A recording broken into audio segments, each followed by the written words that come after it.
Crowd বেশি, তারপরেও বরিশালে অনেক দর্শক ছিল মাঠে, ম্যাচের আগে প্রেশারে ছিল? না, আসলে ওইরকম প্রেশার লাগে না কখনো, যেহেতু হোম টিম একটু ক্রাউডের যে ব্যাপারটা ওইটা ওনারা অ্যাডভান্টেজ পাবে, বাট আমরা আমাদের খেলায় ফোকাস ছিলাম, বাট ওইরকমভাবে কোনো রকম লাগেনি। আপনাদেরও কম ফ্যান ছিল না, তো এটা আসলে ওইভাবে ম্যানেজ হয়ে গেছে? না, আমার কাছে মনে হচ্ছে যে আমাদের ফ্যানই বেশি ছিল। বরিশালের ফ্যান বেশি কেন, কি মনে হয়? কারণ আমাদের টিমে দেখেন ছোট থেকে যাদের খেলা অনেকেই দেখছে যে আমাদের টিমে অনেক সিনিয়র প্লেয়ার আছে, তামিম ভাই, মুশফিক ভাই, রিয়াদ ভাই। সো আমার মনে হয় তাদের জন্য আমাদের টিমের এত ফ্যান। কয়দিন পর নিশ্চয়ই চাইবেন যে আপনার জন্য পুরো গ্যালারিতে দর্শকরা আসবেন। হ্যাঁ, ইনশাআল্লাহ।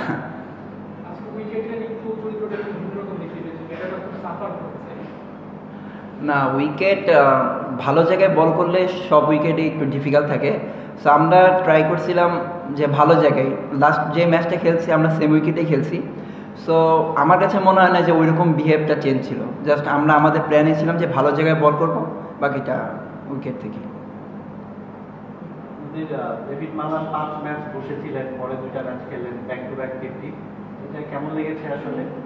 আর হচ্ছে ইবাদত বসে আছে ফ্যাক্টরিতে, কতটা চ্যালেঞ্জিং ওই সঙ্গে একটা তারকা নির্ভর করে, একাদশে সুযোগ পেলে আসলে সেটা কতটা কাজে লাগানোর জন্য মুখিয়ে থাকে? ডেভিড মালানের ব্যাক টু ব্যাক 2টা 50, 5টা ম্যাচ বসে থাকার পর। না, উনি টি-20 নাম্বার 1 ব্যাটসম্যান ছিলেন। সো টি-20 যে আমাদের টিম কম্বিনেশন যেটা ছিল ওই অনুযায়ী অনেক কিছু চেঞ্জ হতে পারছে। সো টিম কম্বিনেশনের ফার্স্টের দিকে যেহেতু উনি প্ল্যানে ছিল না, সো ওনাকে ওইরকমভাবে বলে দেওয়া হয়েছে। সো উনি ওইরকমভাবে প্রিপেয়ার ছিল যে স্পষ্ট মেসেজ থাকে মানে যারা খেলবে যারা খেলবে না। সো আমার মনে হয় মেসেজটা ক্লিয়ার ছিল ওনার কাছে যে আমি কখন খেলবো। সো আর ওনারা বড় প্লেয়ার, সো ওনারা জানে কিভাবে পারফর্ম করতে হয়। তো আমার কাছে যেটা মনে হয়েছে যে উনি মেন্টালি রেডি ছিল যে একটা সুযোগ পেলে ইনশাল্লাহ কাজে লাগাবে। আর এবাদত ভাই যেটা বললেন, আসলে আমাদের টিম যেহেতু একটু অনেক বড় বড় তারকা, সো এইগুলো মাথায় নিয়ে জাস্ট খেলাটাকে এনজয় করতেছি, যে আমি সুযোগ পাই, আমি সবসময় ট্রাই করি যে আমি যেন আমার 100% দিতে পারি। সো আমি যদি আমার 100% দিতে পারি, ইনশাল্লাহ টিমের জন্য ভালো, আমার জন্য ভালো।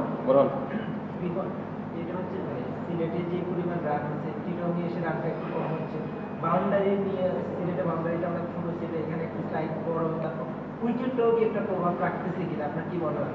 দুইটা বিষয়, বাউন্ডারিটা হচ্ছে আর উইকেট। না, বাকি যে 2টা ভেন্যু ছিল তার থেকে চিটাগংয়ের ভেন্যুটার বাউন্ডারিটা একটু বড়, সো বাউন্ডারিটা একটু ম্যাটার করে।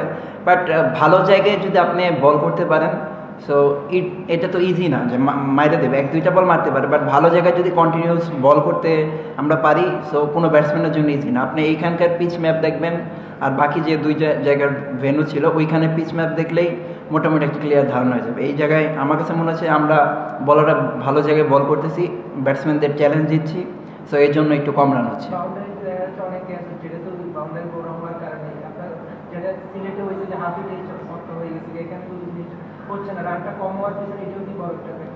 হ্যাঁ, অবশ্যই এরকম একটু বাউন্ডারি বড় থাকলে তো ব্যাটসম্যানদের ডাউটও থাকে।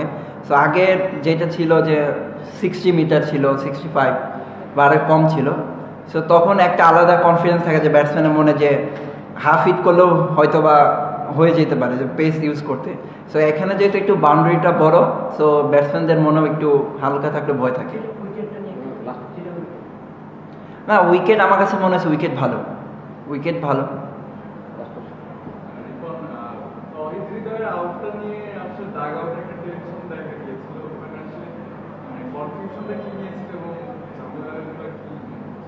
না, ঝামেলা ওইরকম হয় না, জাস্ট আমরা আর কি যেটা রিপ্লেতে দেখছিলাম আমাদের কাছে মনে হয়েছিল বলটা নিচে পড়ছে, উনি যখন ক্যাচটা ধরছে বলটা নিচে পড়ছে। সো আমরা ভাবছিলাম যেটা নট আউট হবে।